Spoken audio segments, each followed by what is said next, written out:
السلام علیکم ورحمۃ اللہ وبرکاتہ۔ ناظرین محترم، میں حافظ زمان رضوی اور آپ دیکھ رہے ہیں Islamic T V YouTube channel. ناظرین محترم، ہر ایک دوست کا تحریک لبیک کا یہی سوال ہے، وہ پوچھ رہا ہے بار بار کہ آج علامہ سعد حسین رضوی صاحب کے کیس کی سماعت تھی تو جسٹس شمس محمود مرزا صاحب نے کیس کی سماعت کرنے سے بالکل انکار کر دیا، اس کی کیا وجہ ہے؟ تو ناظرین محترم، اس کی ایک بڑی وجہ جو میرے سامنے آئی ہے اور جو وجہ ہے، اصل جو حقیقت ہے وہ میں ابھی آپ کو بتاتا ہوں۔ ناظرین محترم، آپ کو بتاتا چلا جاؤں کہ آج ہمارے قائد محترم ان کے کیس کی سماعت ہونی تھی، سارا پروسیجر اوکے تھا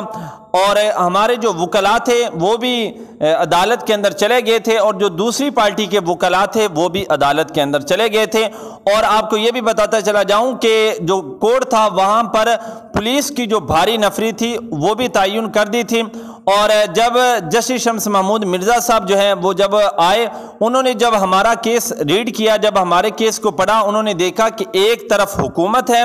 اور دوسری طرف جو ہے وہ تحریک لبیک پاکستان ہے، تو انہوں نے پھر کیس کی سماعت کرنے سے صاف انکار کر دیا۔ اس کی وجہ یہ ہے کیونکہ جو جسٹس شمس محمود مرزا صاحب ہیں وہ پرائیویٹ اور جو سول کیس ہوتے تھے ان کو وہ ہینڈل کرتے تھے، لیکن چونکہ یہ جو کیس تھا یہ سرکاری سطح پر تھا، یہ اوپر والا کیس تھا، اوپر کی سطح کا، ہائی قسم کا، تو اس لیے یہ کیس جو ہے یہ وہ چونکہ ہینڈل نہیں کرتے تھے، وہ پرائیویٹ اور سول کیس ہینڈل کرتے تھے، اس لیے انہوں نے سماعت کرنے سے انکار کر دیا۔ اور اہم بات جو یہ ہے کہ اب انشاءاللہ ہمارے کیس کی جو سماعت ہے وہ شان گل صاحب ہمارے کیس کی سماعت کریں گے 6 اگست بروز جمعۃ المبارک۔ انشاءاللہ اس حوالے سے جو ہی کوئی لیٹسٹ اپڈیٹ آتی ہے تو وہ بھی آپ کے ساتھ شیئر کی جائے گی۔ آپ ہمارے چینل کے ساتھ جڑے رہیے اور تمام جو دوست ہیں آپ نے دعا کرنی ہے، انشاءاللہ اللہ تعالی ہمارے حق میں فیصلہ فرمائے گا۔ تمام جو ہیں وہ تہہ دل سے دعا کریں، نوافل ادا کریں اور علامہ سعد حسین رضوی صاحب کے لیے